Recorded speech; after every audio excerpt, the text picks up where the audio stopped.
शिक्षा विभाग के ACS doctor A Siddharth Bihar में क्या करेंगे ये पता नहीं चल रहा है। कभी कहते हैं कि हम कल ही करने जा रहे हैं, एक सप्ताह में ट्रांसफर पोस्टिंग करने जा रहे हैं, फिर कभी कहते हैं कि छोड़िए कुछ दिन बाद सबको एक साथ करेंगे। और अब एक नई जानकारी सामने आ रही है कि 28 मई तक हेडमास्टर की तैनाती जो है, पोस्टिंग जो है वो सभी जिलों में कर दिया जाएगा। और जून महीने में सब, मतलब कि गर्मी छुट्टी बाद सब नए स्कूल में हेडमास्टर हो जाएंगे। इन तमाम चीजों पर हम बात करेंगे और ट्रांसफर पोस्टिंग में अब नया कहानी क्या गढ़ा जा रहा है इस पर भी बात करेंगे। जी नमस्कार, मैं हूं विपुल कुमार और आप देख रहे हैं सूर्य बिहार डिजिटल न्यूज। अब हम बिहार के तमाम शिक्षक साथियों से यह अपील करना चाहते हैं कि अगर अभी तक आपने इस चैनल को सब्सक्राइब नहीं किया है तो सब्सक्राइब कर लें, बेल आइकन को दबा लें।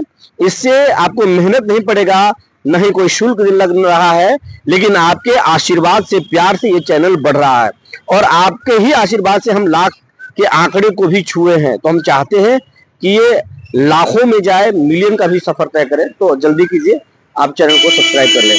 अब आपको हम खबर विस्तार से बताने जा रहे हैं। शिक्षा विभाग के जो एसीएस है डॉक्टर ए सिद्धार्थ, वो 1 से 2 दिनों में हेडमास्टर की पोस्टिंग को लेकर के नई गाइडलाइन जारी कर सकते हैं। ई शिक्षा कोष पर आपको दिख सकता है और उन्हें संकेत दिए हैं, बड़े संकेत दिए हैं कि गर्मी छुट्टी बाद अब बिहार के तमाम स्कूलों में हेडमास्टरों की तैनाती हो जाएगी। जो हेडमास्टर परीक्षा क्वालिफाई किए हों और पोस्टिंग के इंतजार में हैं, उनकी पोस्टिंग बहुत जल्द होगी। उसकी अब हलचल तेज हो गई है, वो तमाम कसरत एक्सरसाइज शुरू कर दिए गए हैं। लेकिन बात अब इसका नहीं है, बात यह है कि 1,90,000 शिक्षकों ने ट्रांसफर पोस्टिंग के लिए आवेदन किया था, जिसमें से 20,000 शिक्षकों को पहले और बाद में 11,000 शिक्षिकाओं का ट्रांसफर हुआ। बाकी जो शेष शिक्षक है वो भी ट्रांसफर पोस्टिंग के इंतजार में। वो चाहते हैं कि कब जो है वो 300 किलोमीटर दूर, 400 किलोमीटर दूर, 500 किलोमीटर दूर से छुटकारा उनको मिले और अपने घर के नजदीक उनकी पोस्टिंग हो। लेकिन नवंबर 2024 से लेकर अभी तक मई 2025 तक सिर्फ डेट पर डेट, तारीख पर तारीख जिस तरीके से कोर्ट में दिया जाता है वो बढ़ाया जा रहा है, लेकिन सबका अभी ट्रांसफर नहीं हुआ। हाल में एक बड़े संकेत ये भी दिए गए कि अब एक साथ 1,40,000 शिक्षकों का ट्रांसफर होगा, ट्रांसफर भी होगा।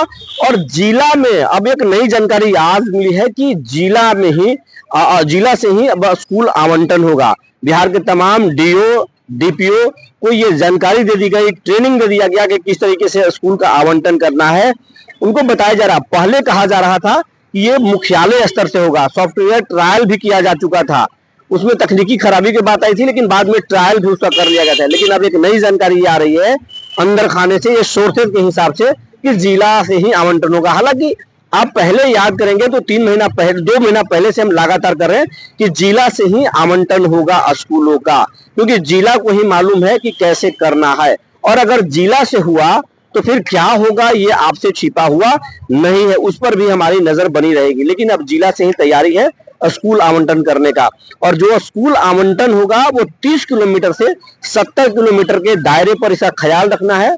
और बच्चों और शिक्षकों का अनुपात, इसका भी पूरा ख्याल रखना है। कई तरह की शिकायतें एसीएस सिद्धार्थ को मिली थी, जिसके बाद ये बड़े फैसले सिद्धार्थ ले रहे हैं। लेकिन ये बिहार है, कब डिसीजन हो जाता है। यहाँ तो सरकारें बदल जाती हैं पल भर में और लोगों को पता नहीं चलता, सरकारें बदल जाती है। तो कब क्या हो जाए, कौन से डिसीजन रद्द हो जाए, कौन से डिसीजन फिर सामने आ जाए, ये कह नहीं सकते हैं।